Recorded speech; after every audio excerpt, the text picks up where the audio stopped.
Tension viewers, আশা করি প্রত্যেকেই ভালো আছো। তো আজ আমাদের পরিবেশ পঞ্চম শ্রেণী বেশ কিছু প্রশ্ন উত্তর নিয়ে এই ভিডিওটিতে আলোচনা করা হবে। পেজ 163 থেকে 172 পর্যন্ত পেজের মধ্যে যেগুলো প্রশ্ন হতে পারে তার উত্তর কি হতে পারে, কীভাবে তোমরা উত্তরগুলো লিখবে সে বিষয়ে এই ভিডিওটিতে আলোচনা করা হয়েছে। তো ভিডিওটি ভালো লাগলে অবশ্যই একটি লাইক, শেয়ার, কমেন্ট করো। আর যারা আমার চ্যানেল নতুন তারা অবশ্যই চ্যানেলটি সাবস্ক্রাইব করে নাও। এবার এসো, প্রথম যে প্রশ্নটা আছে তো দেখা যাক যে প্রথম প্রশ্নটা কি আছে। সূর্যগ্রহণ কাকে বলে, এই প্রশ্নটা। তো সূর্যগ্রহণ কাকে বলে একটা বড় প্রশ্ন। চিত্রসহ দেখাও, এটা পরে চিত্রসহ দেখাও, চিত্রসহ দেখো এই প্রশ্নের মডেলটা। তো উত্তরটা কি হবে বলছে, পৃথিবী ঘোরে, পৃথিবী সূর্যের চারপাশে ঘোরে, সূর্যের চারপাশে ঘোরে।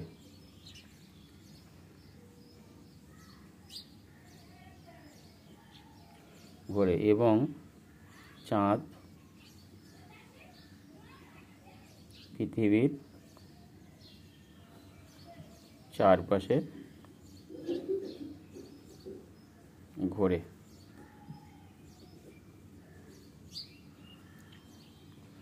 এইভাবে ঘুরতে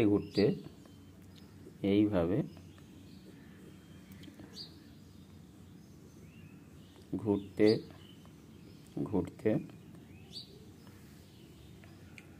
কোনো এক অমাবস্যায়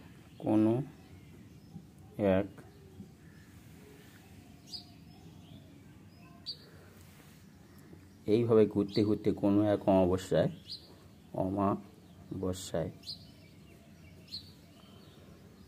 সূর্য এবং চাঁদের সূর্য এবং পৃথিবীর মাঝে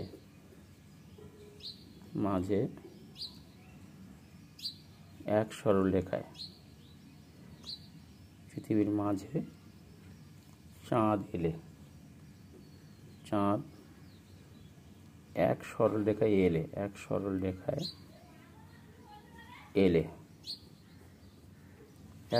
আসতে হবে। এক সরলরেখায় এলে সূর্যের আলো চাঁদে বাধা পড়ে। আর চাঁদ যেহেতু অস্বচ্ছ বস্তু, সেই জন্য তার ছায়া এবং চাঁদের ছায়া পৃথিবীতে পড়ে।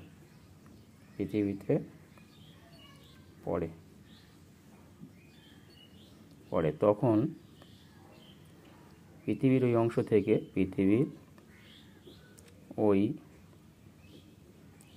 থেকে সূর্যকে দেখা যায়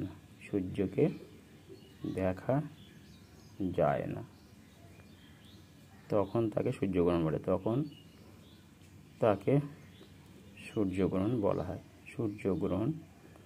বলে। আশা করি বুঝতে পেরেছো। প্রথমে পৃথিবী সূর্যের চারপাশে ঘোরে, আর এই চাঁদ পৃথিবীর চারপাশে ঘোরে। এইভাবে ঘুরতে ঘুরতে যখন সূর্য এবং পৃথিবীর মাঝে চাঁদ আসবে, তখন সূর্যের আলো চাঁদে বাধা পড়ে পৃথিবীতে ছায়া সৃষ্টি করবে। তখন পৃথিবীর ওই অংশ থেকে সূর্যকে দেখা যাবে না, তখন তাকে সূর্যগ্রহণ বলে। তাহলে কি লিখলাম, পৃথিবী সূর্যের চারপাশে ঘোরে এবং চাঁদ পৃথিবীর চারপাশে ঘোরে। এইভাবে ঘুরতে ঘুরতে কোনো এক অমাবস্যায় সূর্য এবং পৃথিবীর মাঝে চাঁদ এক সরলরেখায় এলে সূর্যের আলো চাঁদে বাধা পড়ে এবং চাঁদের ছায়া পৃথিবীতে পড়ে। তখন পৃথিবীর ওই অংশ থেকে সূর্যকে দেখা যায় না, তখন তাকে সূর্যগ্রহণ বলা হয়। সূর্যগ্রহণ কখন হয়, এই প্রশ্নটা হচ্ছে সাধারণত অমাবস্যায় সূর্যগ্রহণ হয়। সূর্যগ্রহণ কয় প্রকার ও কি? সূর্যগ্রহণ প্রধানত তিন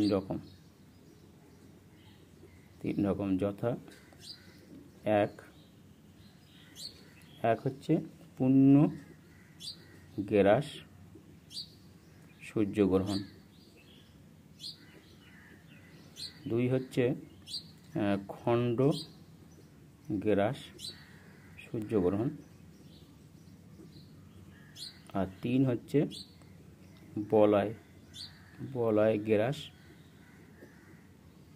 বলয়গ্রাস সূর্যগ্রহণ।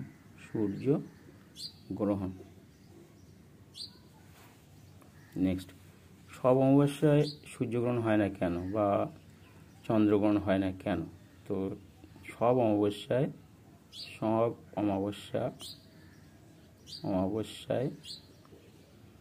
বা পূর্ণিমায় চন্দ্রগ্রহণ সূর্যগ্রহণ হয় না কেন?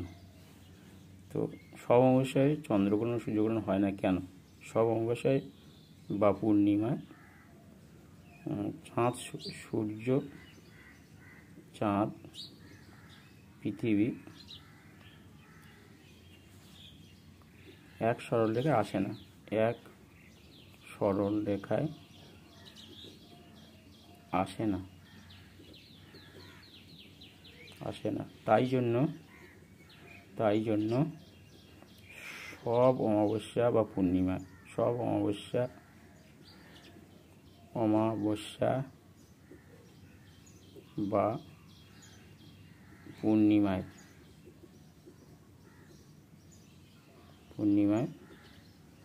সূর্যগ্রহণ ও চন্দ্রগ্রহণ হয়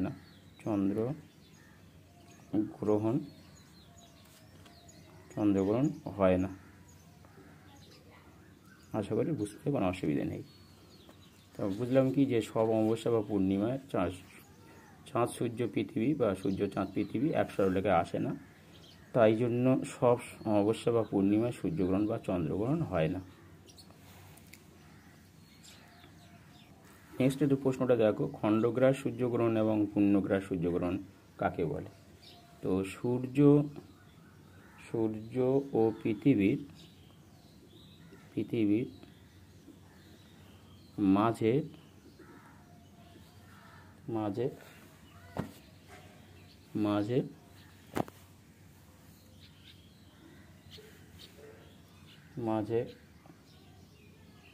চাঁদ এলে সূর্যগ্রহণ হয় এবং পৃথিবী থেকে সূর্যকে আংশিক দেখা গেলে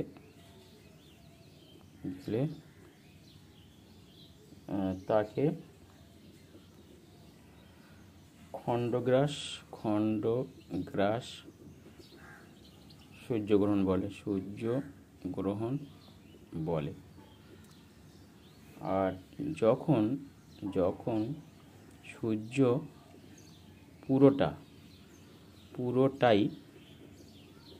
পুরোটাই আড়ালে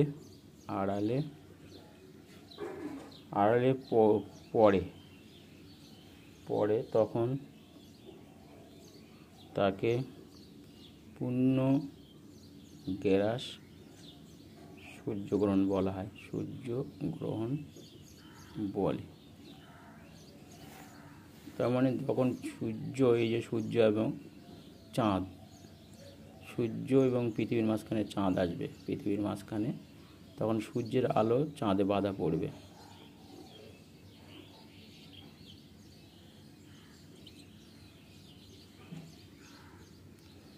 তখন চাঁদের ছায়া পৃথিবীতে পড়বে, তখন এই পৃথিবীর যে অংশে পড়বে সেই অংশ থেকে সূর্যকে দেখা যাবে না, তাকে সূর্যগ্রহণ বলা হয়। তো সূর্যগ্রহণ যখন ঢেকে পড়বে, ছায়ার মধ্যে চলে যাবে, চাঁদের পুরো ছায়ার মধ্যে যখন সূর্যটা চলে যাবে, তখন বলা হয় পূর্ণগ্রাস সূর্যগ্রহণ। যখন আংশিক যেহেতু পৃথিবীটা চাঁদটা ঘুরছে, চাঁদ সরে যাবে আস্তে আস্তে, সরে গেলে আংশিক ছায়া পড়বে, তখন সেকে বলা হয়েছে যে খণ্ডগ্রাস সূর্যগ্রহণ বা আংশিক সূর্যগ্রহণ। আশা করি বুঝতে কোনো অসুবিধা নেই। নেক্সট, নাম্বার 6, সূর্যগ্রহণের সময় সূর্য এবং পৃথিবীর মাঝে থাকে ড্যাশ, এটা হবে চাঁদ। সূর্যগ্রহণ চিত্র সহ দেখো। তাহলে প্রথমে একটা সূর্য নেবে এইভাবে, আর চাঁদ মাঝখানে নেবে, আর এখানে পৃথিবী নেবে। এটা চাঁদ, এটা সূর্য, এটা পৃথিবী, এক সরলরেখায় এসেছে, একই সরলরেখায় রয়েছে। তো এই প্রথমে একটা আলো পড়বে, এইভাবে পড়ে এইভাবে চলে যাবে, আর একটা পড়বে এইভাবে চলে যাবে, আর সোজাসুজি পৃথিবীর পাশ দিয়ে এইভাবে। এই হচ্ছে আঁকার সিস্টেম। এবার দেখো, এই পৃথিবীর ছায়াটা চাঁদের ছায়াটা চাঁদ অসূর্য, যেখানে সূর্যের আলো বাধা পেয়েছে, তাই জন্য এখানে হচ্ছে এই পুরো গাঢ় ছায়ার মধ্যে ঢুকে পড়েছে। এইটা হচ্ছে পূর্ণ সূর্যগ্রহণ। এবং এটা দেখো, চাঁদ আস্তে আস্তে পৃথিবীর চারপাশে ঘুরতে ঘুরতে সরে যাবে, হ্যাঁ, আর পৃথিবীর চারপাশে, এই সূর্যের চারপাশে পৃথিবী ঘোরে। তো এই সরে গেলে বা মানে আংশিক, এখানে হালকা ছায়া সৃষ্টি হয়, আংশিক। তো এটা হচ্ছে আংশিক সূর্যগ্রহণ বা খণ্ডগ্রাস সূর্যগ্রহণ। তাহলে সূর্যগ্রহণের ছবি এভাবে আঁকতে হবে। অর্থাৎ পৃথিবীর মানে এই যে পৃথিবীর চারপাশে চাঁদ ঘুরছে, এইভাবে দেখে দেবে, আর এই পৃথিবীটা সূর্যের চারপাশে ঘুরছে, ফলে এইদিকে দেখে দেবে এইভাবে। আর এখানে পুরো এই চাঁদের আলো পুরোটা পড়ছে, মানে এটা ঢেকে যাচ্ছে। আর এই আংশিক যেগুলো হচ্ছে এখান দিয়ে এটা আবছা, মানে আস্তে আস্তে যখন চাঁদটা সরে যাবে তখন ছায়াটা পৃথিবীর উপরে যে ছায়াটা পড়ছে সেটা আবছা হয়ে যাবে, বা আস্তে আস্তে মানে সূর্যগ্রহণ কেটে যাবে। এবার দেখো, চন্দ্রগ্রহণ কাকে বলে, এই প্রশ্নটা। ওটা সূর্যগ্রহণের চিত্র আঁকা হয়ে গেল। এবারে তোমাদের যেটা লাগবে সেটা হচ্ছে চন্দ্রগ্রহণ কাকে বলে, চন্দ্রগ্রহণ কখন হয়। চন্দ্রগ্রহণ কাকে বলে, চন্দ্রগ্রহণ কখন হয়। এবার দেখো, যদি মানে সূর্যের চারপাশে পৃথিবী ঘোরে এবং পৃথিবীর চারপাশে চাঁদ ঘোরে, এইভাবে ঘুরতে ঘুরতে যদি দেখা যায় যে এই পৃথিবীটা সূর্য এবং চাঁদের মাঝখানে আসে, তখন পৃথিবীর ছায়া মানে চাঁদে গিয়ে পড়বে, তখন পৃথিবী থেকে চাঁদকে দেখা যাবে না, তখন হবে চন্দ্রগ্রহণ। সেটা কেমন? তো যখন মানে পৃথিবীর মানে সূর্য স্থির আমরা জানি, তো চাঁদ মানে পৃথিবী সূর্যের চারপাশে ঘোরে, পৃথিবী সূর্যের চারপাশে ঘোরে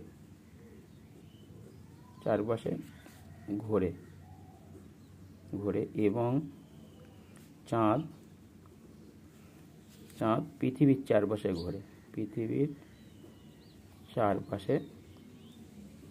ঘোরে। আমরা জানি সূর্য স্থির ঘোরে, তো চাঁদ পৃথিবীর চারপাশে ঘোরে। এইভাবে ঘুরতে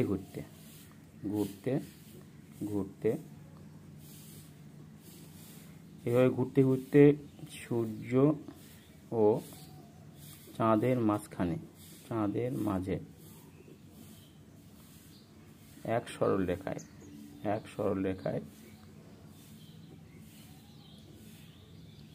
পৃথিবী এলে পৃথিবীর ছায়া, সূর্যের আলো পৃথিবীতে বাধা পড়ে, পৃথিবীর ছায়া চাঁদে পড়ে।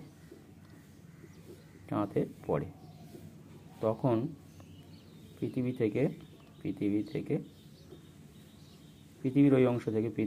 ওই অংশ থেকে চাঁদকে দেখা যায়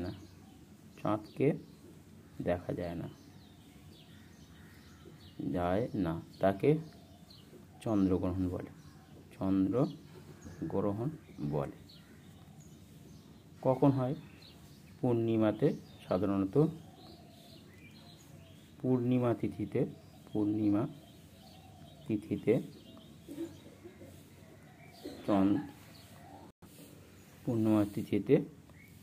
চন্দ্রগ্রহণ হয়।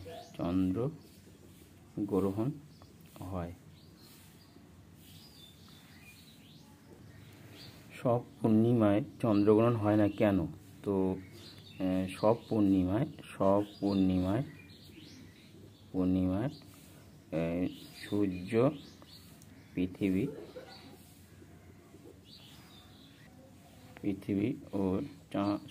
পৃথিবী ও চাঁদ এক সরলরেখায় সরল রেখায় আসে না, তাই জন্য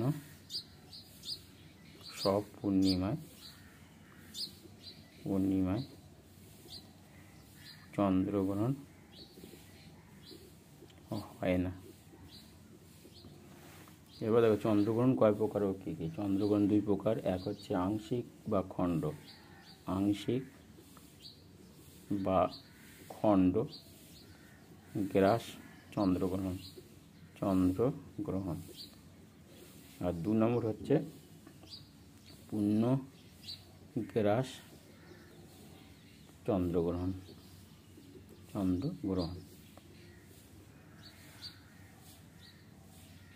পুরো চাঁদ যখন ঢাকা পড়ে তখন পূর্ণগ্রাস চন্দ্রগ্রহণ হয়, আর যখন চাঁদের কিছুটা অংশ, খানিকটা অংশ ঢাকা পড়ে তখন তাকে বলছে খণ্ডগ্রাস চন্দ্রগ্রহণ। এবার দেখো পৃথিবী ও চাঁদের কক্ষপথ দেখতে কেমন। এটা হবে উপবৃত্তাকার।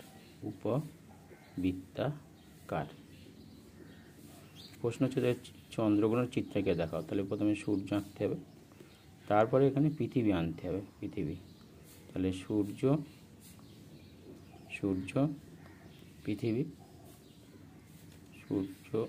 পৃথিবী আর চাঁদ আনতে হবে। এরপরে দেখো এইভাবে সূর্যের আলো পড়লো চলে গেল, এইভাবে পড়লো চলে গেল, এরপরে এইভাবে পড়লো। তো পুরোটাই পৃথিবীতে মানে এই চাঁদটা, কারণ চাঁদ এই পৃথিবীর চারপাশে ঘুরছে আর পৃথিবীটা সূর্যের চারপাশে ঘুরছে। তো এইভাবে ঘুরতে ঘুরতে কোনো এক পূর্ণিমায় সূর্য এবং চাঁদের মাঝখানে পৃথিবী এলে সূর্যের আলো পৃথিবীতে বাধা পড়ে, তখন পৃথিবীর ছায়া চাঁদে গিয়ে পড়ে, তখন পৃথিবী থেকে চাঁদকে আর দেখা যায় না, তখন তাকে বলা হচ্ছে চন্দ্রগ্রহণ। তো এইভাবে ছবিটা আঁকতে হবে, চন্দ্রগ্রহণের ছবি। নেক্সট, পৃথিবী এবং চাঁদের কক্ষপথ কাকে বলে। পৃথিবী যে সূর্যের চারপাশে যে নির্দিষ্ট পথে পরিক্রমা করে বা ঘোরে, নির্দিষ্ট পথে ঘোরে,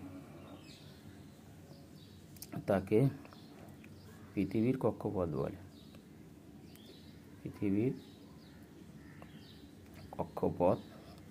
বলে।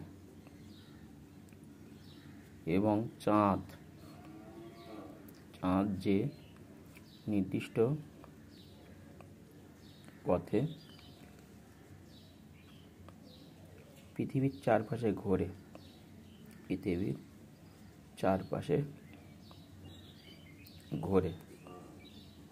তাকে চাঁদের কক্ষপথ বলে। পৃথিবী সূর্যের চারপাশে যে নির্দিষ্ট পথে ঘোরে তাকে পৃথিবীর কক্ষপথ বলে, এবং চাঁদ যে নির্দিষ্ট পথে পৃথিবীর চারপাশে ঘোরে তাকে চাঁদের কক্ষপথ বলা হয়। এবার দেখো জোয়ার ভাটা কাকে বলে। প্রতিদিন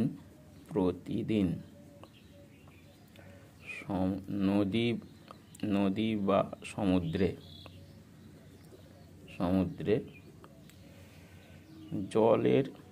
জলের বেড়ে যাওয়া, জলস্ফীতি, জলের বেড়ে যাওয়াকে জোয়ার বলে। এবং জল কমে যাওয়া বা পতনকে ভাটা বলে। তাহলে প্রতিদিন নদী বা সমুদ্রের জলের বেড়ে যাওয়াকে জোয়ার বলা হয় এবং জল কমে যাওয়া বা পতনকে ভাটা বলে। দিনে কতবার জোয়ার ভাটা হয় প্রশ্নটা। দিনে দুবার জোয়ার ও দুবার ভাটা হয়। নেক্সট হচ্ছে মুখ্য জোয়ার কাকে বলে।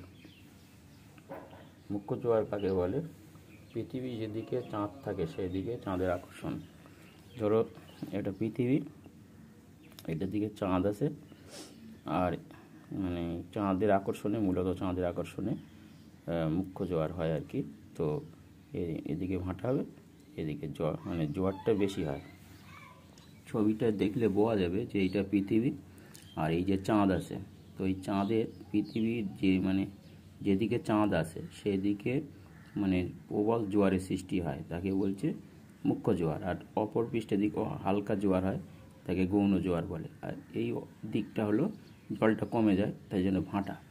তাহলে বোঝা গেল যে প্রধানত চাঁদের আকর্ষণের জন্যই মানে মুখ্য জোয়ার হয়, আর গৌণ জোয়ার হয় পৃথিবীর ঘূর্ণনের জন্য। পৃথিবী যেহেতু ঘোরে, তাহলে পৃথিবীর ঘূর্ণনের জন্য গৌণ জোয়ার হয়। আর মুখ্য জোয়ারের মূল কারণ হচ্ছে চাঁদের আকর্ষণ। তাহলে প্রশ্নটা আমাদের কি আছে? প্রশ্নটা আছে যে মুখ্য জোয়ার কাকে বলে? তো পৃথিবীর যেদিকে পৃথিবীর পৃথিবীর পৃথিবীর পৃথিবীর পৃথিবীর যেদিকে যেদিকে চাঁদ থাকে সেই দিকে চাঁদের আকর্ষণের ফলে সেই দিকে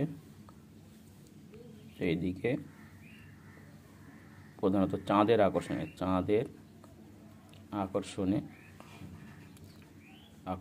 ফলে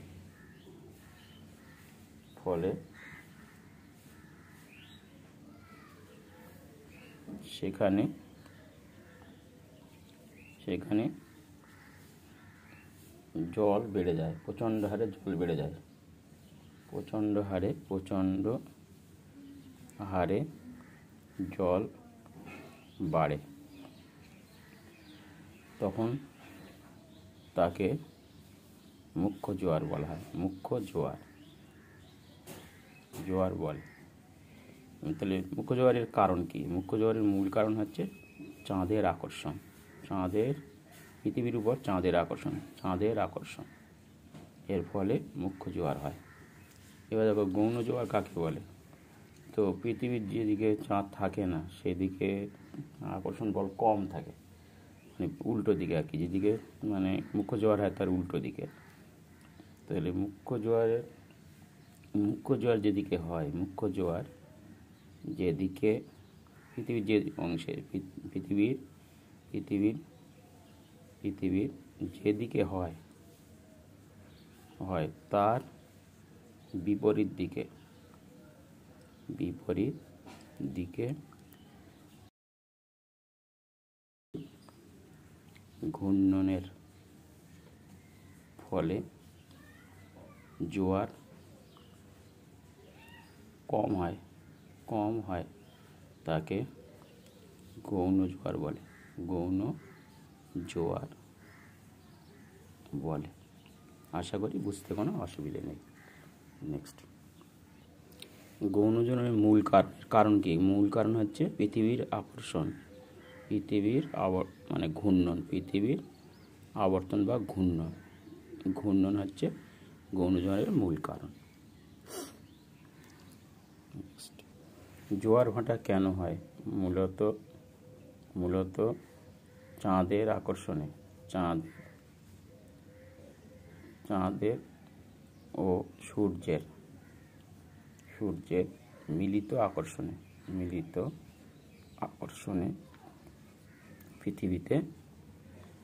পৃথিবীর জলরাশির উপর পৃথিবীতে জোয়ার ভাটা হয়।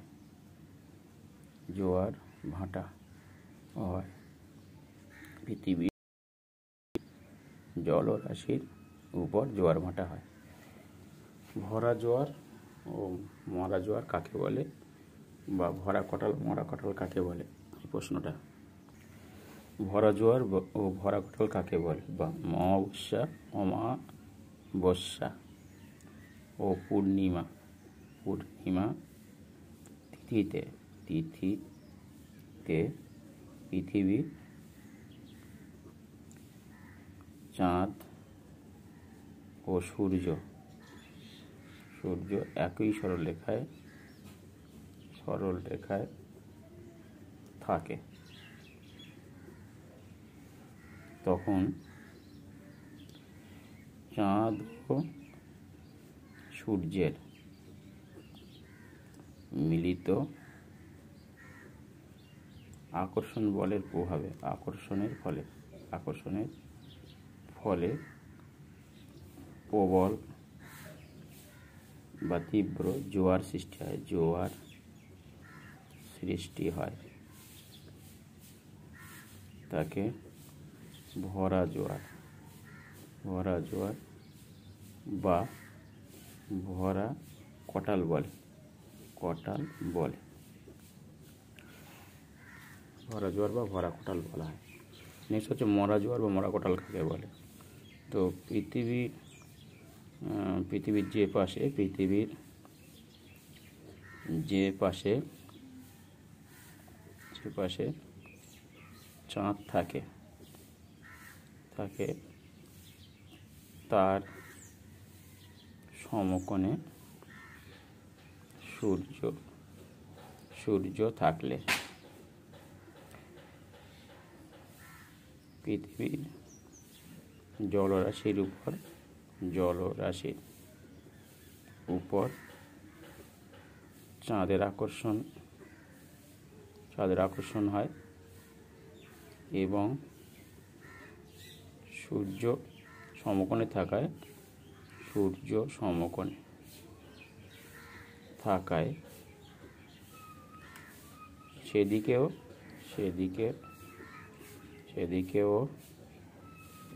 আকর্ষণ থাকে।